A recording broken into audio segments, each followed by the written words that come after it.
From Boise to Middleton, the 5A and 4A Southern Idaho Conferences feature 20 of the largest schools in Idaho. Highlighting the big plays and big stories from Idaho's biggest schools, this is the SIC Prepcast with Wayne Duzbak. That's right, another edition of the SIC Prepcast on IdahoSports.com, breaking down all that 5A, 4A Boise Metro content that you want each and every week. Brandon Baney is always joined by Wayne Duzbak. Wayne, how are you? I'm doing great. I'm trying to recoup here. Not very many sleep hours. You remember what Betty White used to say, that if you need your beauty sleep, you need to get 8 hours a day. If you're ugly, you need 9. I need about 10 or 12 hours of sleep right now. So that's where I'm at. Yeah, for sure. Yeah, let's just take a snapshot of your schedule the last couple of days. So Thursday, Friday, Saturday, of course, you were broadcasting the 5A girls state basketball tournament for IdahoSports.com. You got one day off. You got Sunday, rest on the Sabbath, and then you jumped right back into it Monday night with a couple of boys district games. And now here today, no break even because you got to hop back on the podcast. We're recording this on Tuesday afternoon. Back to our normal schedule after a week off for our state preview last week. Yeah, it's amazing, and everybody did it. You did too. I mean, it's not just me. Everybody was there. And I got to hand it to everybody with IdahoSports.com, because I think after game hours is what the real killer is, because people don't realize that you go home after the 4 games are played and you've done them all. Now you're preparing for the next day. And I know that you're working on brackets. You're working on different things. You've got player of the game shouts going out. You got all kinds of stuff. And there's people up till, 1 a.m. doing that and getting up bright and early. So it's not just me. I mean, I'm just the one that is complaining. Everybody else worked just as hard as I did. Everybody behind the scenes, at IdahoSports.com for that week going crazy. We got a little bit of a breather. Districts aren't quite as crazy, but then we got the Boys State tournament coming up in a week. And so, we're going to be right back at it again. So we just, got to take a deep breath and go for it. But it was fun. A lot of fun. Yeah. You're our union rep, Wayne. That's what you are. Is that what I am? As long as I'm not like Jimmy Hoffa, because I want to be found next week. Right. Well, I wanted to check in and see how you were feeling about that 5A girls state championship game. I think that's where we've got to start the conversation, because it was an all Boise affair, like a true city of Boise affair. It was the Brave, it was the Timberline Wolves. Let's backtrack quickly to the semifinals, because Boise, was going up against the top seed Lake City, and I think a lot of people coming in thought, yeah, Lake City, they're the best team, they should move on, and Boise really took it to them and won by double digits. Yeah, 52-38, as I recall. Yeah, they just took it to them. You're right. Boise played well. Boise played well the whole tournament. And then when they got together with Timberline, you got the 2 best defensive teams in the state, both right around 33 points a game, as that's all they're giving up. And so, if you go back to the district game that ended up winning to overtime, 44-36, after regulation, it was 36-36, Boise and Timberline. Well, lo and behold, the championship game ended up 36-35. So, it's almost like deja vu. Those 2 teams did not give an inch. They were fighting. They're going after each other. 2 great defensive teams. So, whatever offense that was seen in that game, it was definitely earned on both sides. So it was a wild game. It was a good one.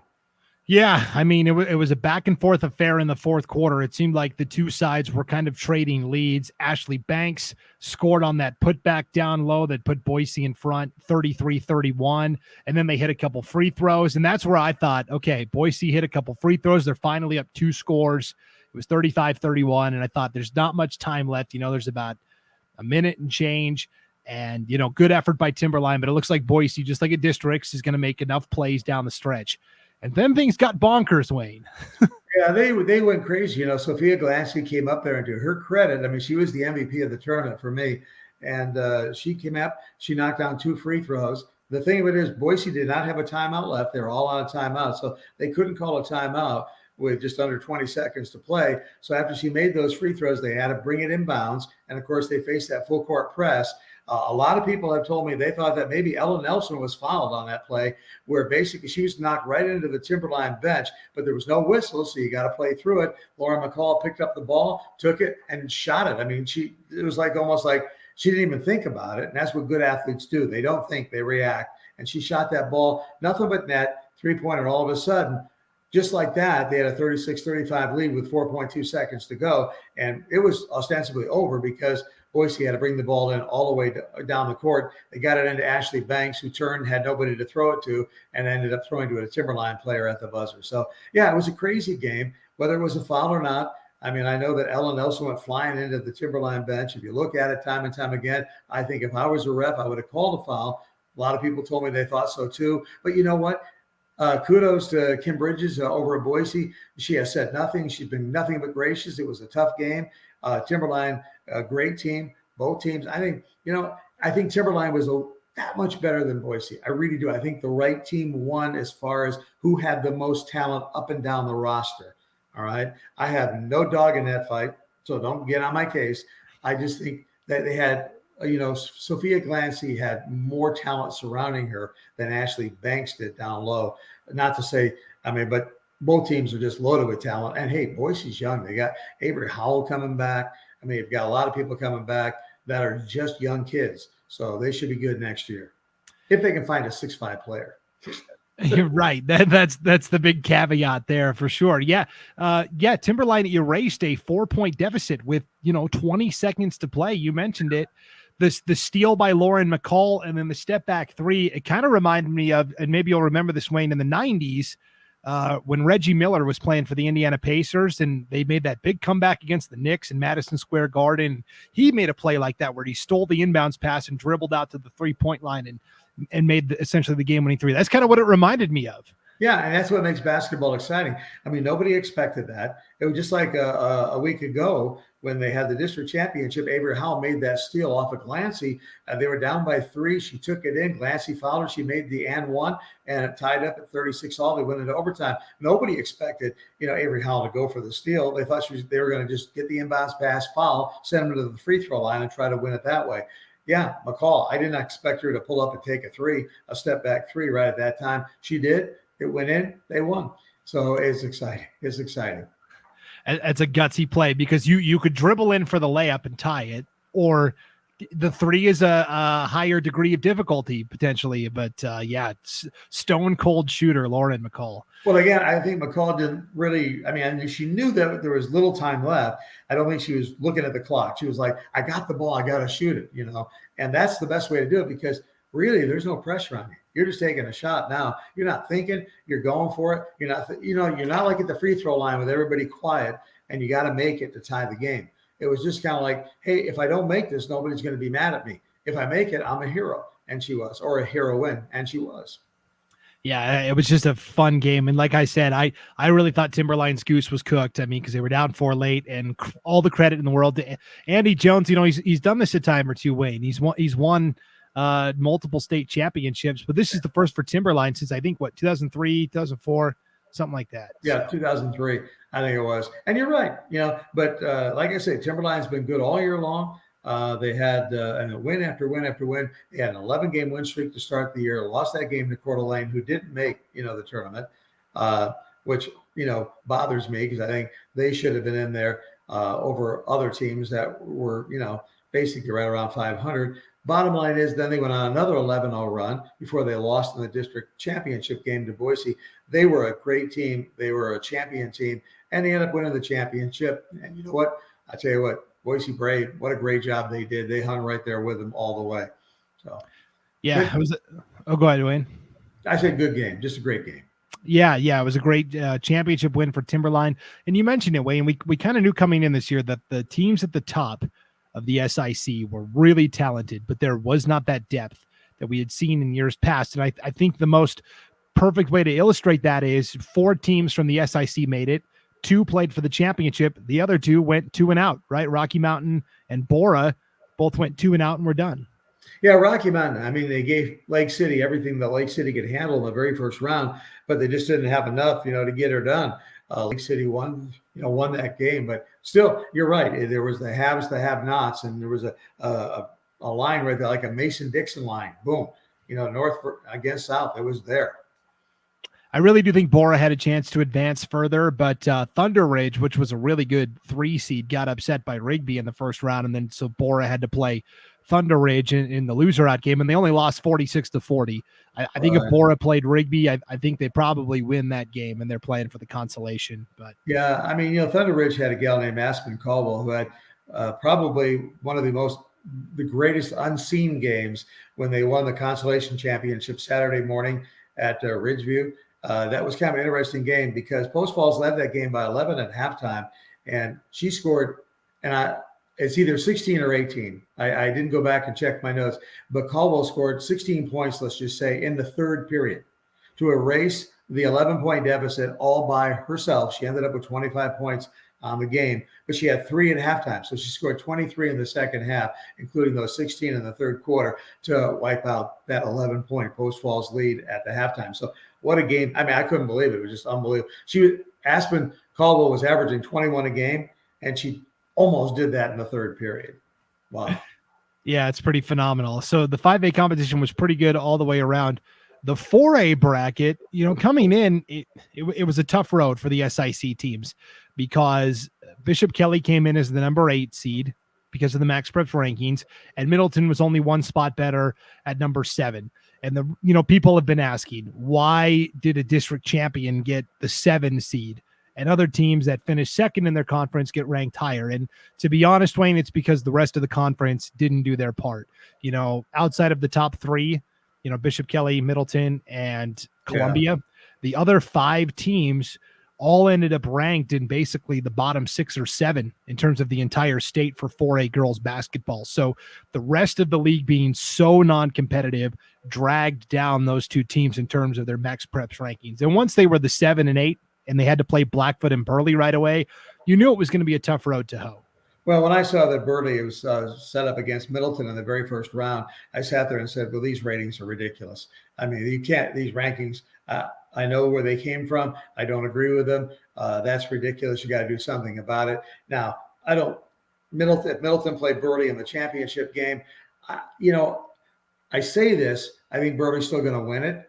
But the bottom line is, if you're Middleton and you win the first day, you win Friday, now you're in the championship game. You may just have that extra mojo that can take you past to Burley.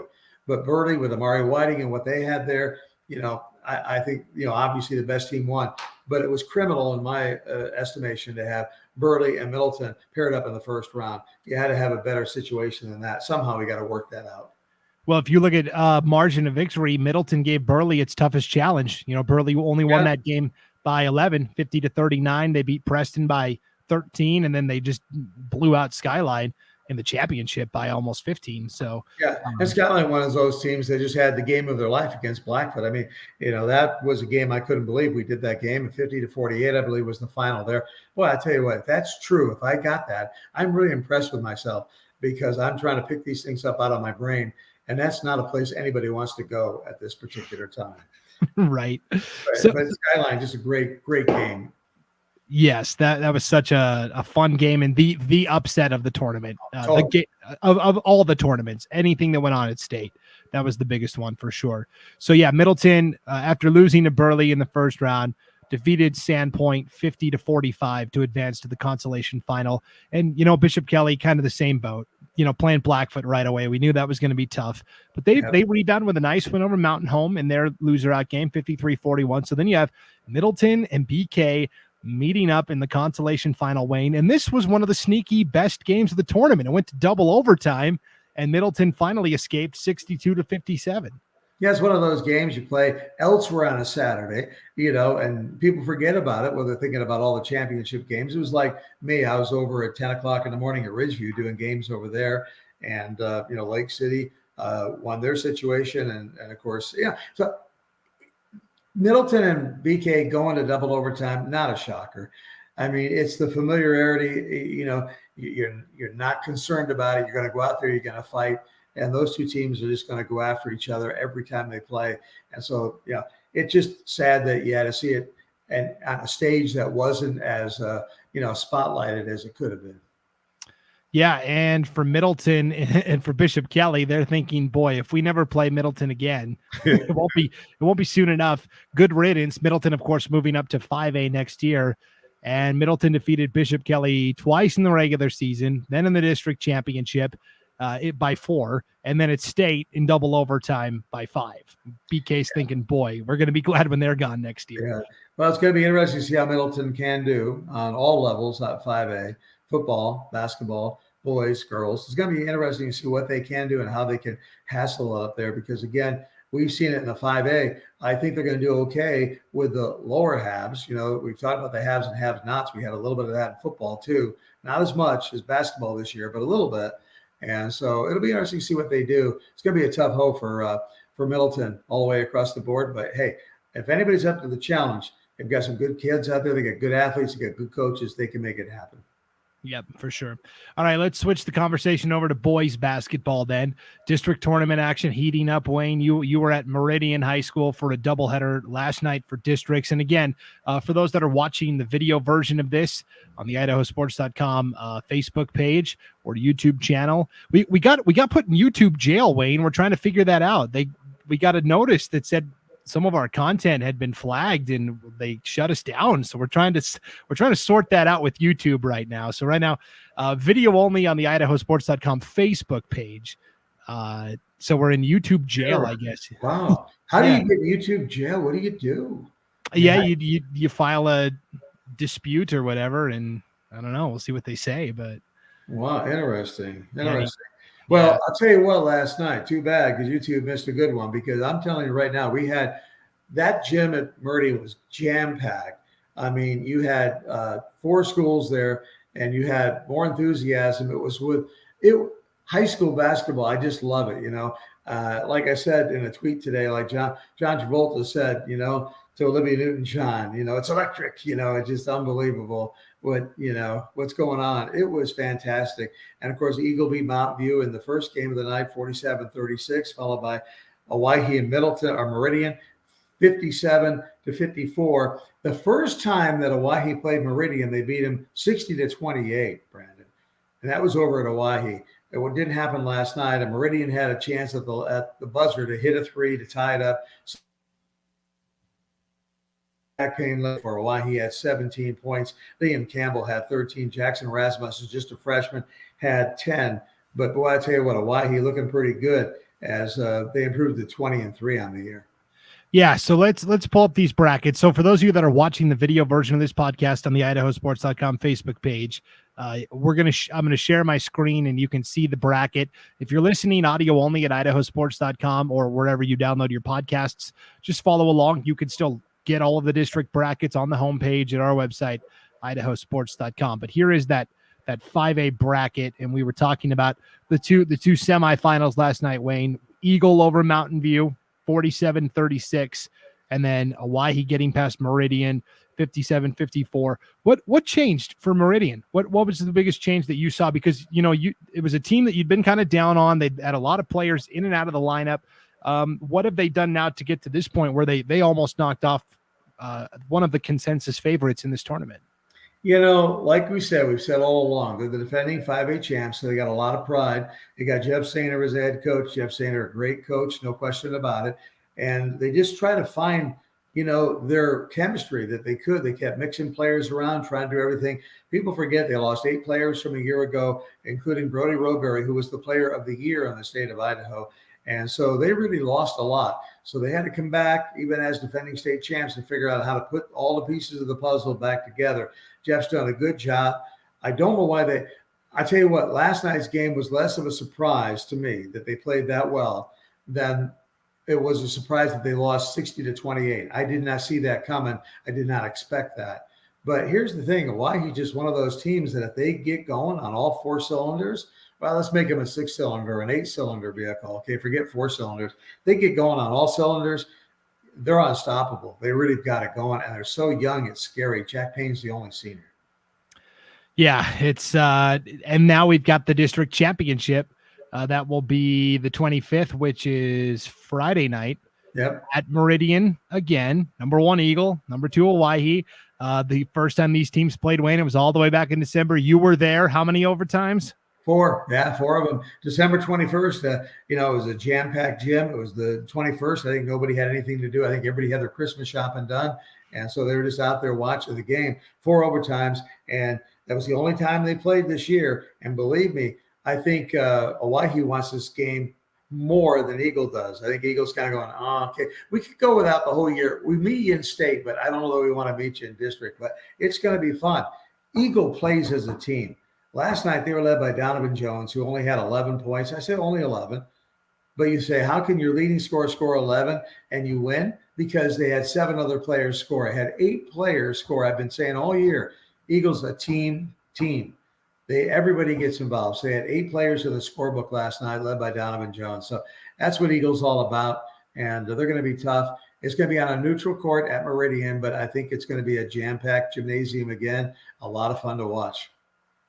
Yeah, and both of these teams, Wayne, are locked into spots into state, right? And now I'm pulling up on the screen the Max Preps rankings. Yep. It only factors what you did in the regular season. What happens at districts doesn't matter. So Hawaii is pretty much locked into that number 2 seed, right? Lake City's playing for their district championship against Lewiston. If they, for some reason, didn't make it to state, then Hawaii could jump up to number 1. But more than likely, Hawaii is going to be the 2. But look at Eagle all the way down at 5 behind Coeur d'Alene and Madison. It just doesn't compute with me personally. But no, they're 20-3, and Cody Pickett's got them playing real well. And like I say, there's no outstanding person on this one. No one player that you can point to and say, wow, that is the player of the year in the state of Idaho. But they've got a lot of players, and just having that team attitude like that, they are a team to tussle with. I'm surprised that they're all the way down to number 5 like that at 20-3. And Meridian right now is number 8. You know, if they're able to make it to state, they're going to be a low seed, and that would be a very dangerous first round opponent, I think, for the number 1 or number 2 seed, possibly. But I agree. I mean, you asked me before what the difference is. You know what? It's just tweaking with the puzzle. I mean, for instance, at the beginning of the year, SIC Martinez didn't start. Now he is. He's just a freshman. You know him from football fame when he took over for his brother Malachi at quarterback. Now he's starting for the Meridian Warriors, on the basketball team as well as a freshman. He's getting better and better. Meridian, their biggest problem is if they shoot well, they're going to play with anybody. If they have an off shooting night, they can get beat. I mean, I know that sounds like that's the same for every team, but Meridian's one of those where they got just enough talent where if they shoot well, they can be dangerous. But if they don't shoot well, you're probably going to have a good chance of beating them. Yep, for sure. So let's look at the rest of this bracket, because there's also some very intriguing games on the consolation side. On Saturday night, you had a couple of loser out games. Centennial, which came in as the 4 seed, they lost to Mountain View in the opening round. They really got dominated by Mountain View 64-31. That kind of opened my eyes a little bit. But they kept their season alive. They beat Skyview 78-43. Timberline defeated Rocky Mountain 36-41. So now you've got a pair of not loser out, but consolation bracket games tomorrow night, Wednesday night at Timberline High School. You will have a 3 versus a 4, Meridian against Centennial, and then you will have a 6 against a 5, Timberline against Mountain View. And the 2 winners of those games, Wayne, will also advance to state, along with Eagle and Hawaii, who have already clinched bids. Let's start with that Meridian Centennial game. This is going to be an interesting one, a 3 versus a 4, because Centennial lost in the opening round. Yeah, and I'm going to tell you what. I was just kind of looking at some of my notes here because I wanted to address what you said about this being kind of a crazy year. So Mountain View beat Centennial, as you said, 63-31 in the district. Okay. Did you realize that 5 days earlier in the regular season, Centennial beat Mountain View 66-38? Yes, that's why I was like, what happened? Yeah. So it's a complete reversal right there. So, I mean, I can't figure it out. I don't know. I mean, in my book, I think Meridian's going to beat Centennial. First of all, Meridian's got the luxury of having the game on their home court. I think that'll help a little bit.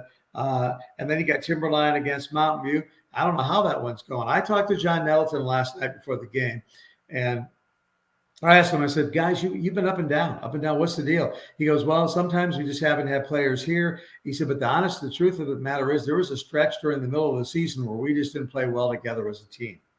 Last night, they played well together as a team. They didn't win it, but they played well together as a team. So, I think if they do that, I think they'll beat Timberline. I do. Yeah, these teams met once in the regular season, Meridian and Centennial won that game 60-46. But that was back on January 28th, which is like a lifetime ago for this Warriors team. But Centennial did have the season edge. And then at the bottom, now you've got Timberline and Mountain View, and the Mavericks have a great chance to advance to state despite coming in as the 5 seed at districts. Yeah, I mean, they're going after it. They played well last night. They've got some good players. They've got Nate Ojukwu, who really does a good job. He's a big kid, gets up there, rebounds well. Baylor Perrin is their point guard. He does a great job. Mountain View, I like Mountain View. And again, John Nettleton, a good coach, and he gets it done. He knows how to kind of prepare the team for the game. Timberline, up and down again. So honestly, these 4 teams kind of epitomizes what we're talking about. One week they win big, next week they lose big. And so I have no idea. This is basically a crapshoot. Yeah, I agree. Now, Mountain View did win their lone regular season matchup with Timberline 57-41. That came back on February 5th. So we'll see if history repeats itself there. But again, the winners of those 2 loser-out games tomorrow, those 2 consolation games tomorrow night, advance to state. And then the 2 losers of that game will meet up right here in game 15 at Meridian High School. That will be on Thursday night. So the losers got to turn around the very next night and try to win. And if whoever wins this game advances to a state play-in game against the second place team from up north, that will probably be either Lewiston or Coeur d'Alene. So yeah, the road gets awfully long if you don't win on Wednesday night. Yep, for sure. So there's a lot of exciting action going on in the 5A SIC, but let's also look at the 4A SIC bracket, Wayne. They had their opening round on Saturday night, and the story of the night was Caldwell, the 6th seed, going to 3rd seeded Nampa and winning 58-42. This is an awesome story for a Cougars team that kind of struggled in the regular season, but now here they are in the district semis, now going to play Bishop Kelly tonight, Tuesday night. Yeah, Caldwell against number 2, Bishop Kelly, BK 17-5. Now, the game's going to be played at BK. So that doesn't bode well for Caldwell. I mean, these aren't most of the district ones are on a kind of a neutral court, unless you're like Meridian last night and got lucky to play on your home court because you're hosting the districts. But the bottom line is this is at BK. So I don't see BK not winning that game tonight. Not only that, they've got an incentive because the other game tonight is number 4 Valley View against number 1 Middleton at Middleton. Middleton's 20-1. Their only loss of the year was to Eagle. I did that game. And that game was close right down to the end. So, I mean, Middleton could have won that game as well. But I think both Middleton and BK want to meet for a district title. And so they're going to have incentive knowing that each other are playing tonight. Yeah, so that will be Middleton against Valley View, the 4 seed in one semifinal. Bishop Kelly against Caldwell in the other semifinal. None of the first-round games were particularly close. Middleton beat Emmett 55-39. Valley View by 20 over Ridgeview 53-33. Bishop Kelly dominated Columbia 63-23. And then Caldwell with the upset over Nampa. So you've got a couple of loser-out games tonight as well. Number 8, Emmett. Number 5, Ridgeview. Number 7, Columbia. And number 3, Nampa. Wayne, I think we think or like Bishop Kelly and Middleton to get the 2 spots to state by appearing in the district championship. The 3rd place team will get to challenge and go to a state play-in game against the 2nd place team from the East. Who is that 3rd team? Do you have an idea of who that might be? No, I really don't. I mean, we talk about Nampa, a little bit of a surprise with them. We talk about Valley View right there. I think it's got to be one of those 2 teams. I really do. But who knows? Nampa, number 3 seed, they got to start living up to that seeding. I mean, people think they're good, and they've done enough in the season to earn that number 3 seed. Now they've got to kind of back it up. And so we'll see what they can do tonight. They're hosting, Columbia, and we'll see what happens. So I think you're talking Nampa or Valley View will be the other one. But bottom line is it's going to be Nampa, not Nampa, but Middleton and BK. It's good. They're the showcase right now. For sure. And again, look at these Max Preps rankings and how messed up they are. Middleton, with 1 loss, is the 5th team in the Max Preps rankings. Their only loss is to Eagle, who's one of the top teams in 5A. I mean, 5A team, yeah. The eye test tells you that Middleton is better than 5, but the computers, again, because the bottom of the league, unfortunately, the Caldwells, the Emmets, the Columbias. They drag the rest of the league down to the point where Bishop Kelly is 7th. So again, if BK gets to state, they're probably going to be locked into that 7 seed, maybe the 6, but either way, it's a tough road to hoe. I mean, when you look at that, it's like, are you kidding me? Really? 5 and 7, Middleton and Bishop Kelly, both teams really good. I mean, nothing against the Hillcrest and Pocatellos. I've done a Pocatello game this year. It looked awfully good. I mean, I did Pocatello Lake City. They lost to Lake City. So, I mean, that's a 5A versus 4A again. But, boy, I tell you what, Pocatello held its own for a while in that game. So, I don't know. I haven't seen Century and I haven't seen Hillcrest play, so I don't know how good they are. But I still think Middleton is basically, I don't know how nicely to say it, but I can't. It's garbage, Wayne. It's garbage. Yeah, it's not good. That's not good. Yeah. And again, I guess on a podcast, you can say they're getting screwed, can't you? Yes, definitely. Okay. That's what I was thinking. I didn't know if I should say it or not. Now, on a positive note, Middleton, although they're 5th, they'll move up to 3rd, possibly just by virtue of Pocatello, Century, and Preston, 2, 4, and 6. They all play in the same district, and only one of those teams gets to go. So realistically, Middleton's going to be the 3-seeded state. But either way, still a slap in the face. Yeah, see, and that's another thing I don't understand. By the same token, when you've got good teams that are ranked that high and only one's going to go, I mean, I got to go, wait a minute. Maybe we got to revamp this thing. Yeah. I mean, like the NCAA says you got to win 6 games to get into a bowl game. I mean, and that to me is like the bare minimum that you should be a whole lot more than that. I really think you need to be above 500 to be, at state, no matter who you upset and whatnot. A few things like that, but I don't know. The rankings drive me crazy. I hate to see 2 really good teams meet in the first round. I mean, it's like eating dessert before you eat the steak. Yeah, I agree. So anyways, that's where we're at as we get into boys district basketball. Next week, we will have, we got a couple of specials coming up, Wayne. Wednesday night, we're going to do a live state wrestling tournament preview. I'm going to be joined by Brian Zollinger, who lives over in East Idaho, but is a dedicated champion of the sport of wrestling in the state of Idaho, and we're going to take questions live like we did for girls basketball, but it's going to be a state wrestling breakdown. It's going to be a lot of fun. That is going to be Wednesday night, 7 to 7:30. We'll see, 7 to question marks until we're done taking questions from the fans, I guess. So mark your calendars for that. And then next week, Wayne, we'll take a break from this edition of the podcast and do another big boys basketball state tournament preview, just like we did with the girls. So yeah. That's going to be on Tuesday night. Is that set yet? Is this breaking news?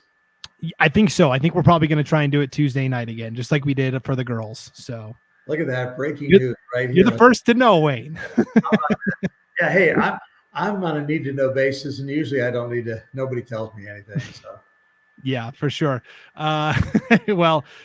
Wrestling real quick. We'll dive into it more on our wrestling preview, but obviously CUNA and Meridian both have great chances for individual and team titles in the 5As, and Caldwell and Columbia and especially Nampa, I think, really all have good chances to have a lot of success at state wrestling as well. Yeah, I agree. And of course, Rocky Mountain, I think on the girls' side, has some really impressive female wrestlers, as does Caldwell. And speaking of that, isn't this the first ever state for the girls? Yes, the first officially sanctioned. What they did in the past is held an unofficial state tournament where it was open. Anybody could come and just sign up, and then they built the brackets from there. But they had to actually qualify this year, and so that's going to be a lot of fun. So, well, that's how it starts, Brandon. I mean, you think about girls basketball way back when it was only boys basketball. They didn't have girls basketball. And I remember in TV, we used to get a lot of pressure to cover girls basketball because, when it first started, the final score might be 14-10, something like that. And so we're like, we can't cover that. That's embarrassing, And I mean, how much we've grown. We had to grow with it. We had to accept the fact that they were there. And now, of course, you look at the women's game, and they're great athletes. I mean, some of these women's team at the college level can beat other men's college basketball teams. So it's come a long ways. And so now getting sanctioned is going to take it to the next level. More girls are going to want to get into the sport of wrestling. They'll get better. They'll get better coaching. They'll get everything. So it's exciting. It's an exciting time for girls wrestling in the state of Idaho. Yeah, it's a lot of fun. So we'll have plenty to talk about here as we are in the busy time of the year. That is for sure. So Wayne, broadcast schedule. What are you going to be doing for districts for Idaho Sports?